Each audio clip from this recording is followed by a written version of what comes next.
परान बन्दैछ पूर्ण बहादुरको सारङ्गी।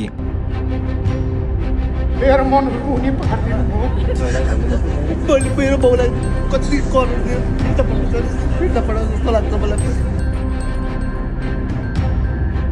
It should go to international platforms. अहिले फिल्म परानले दर्शक रुवाइरहेको छ।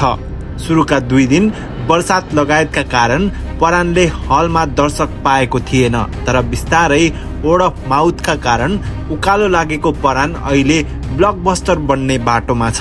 फिल्मले 16 दिनमा 10 करोडको व्यापार गरेको छ।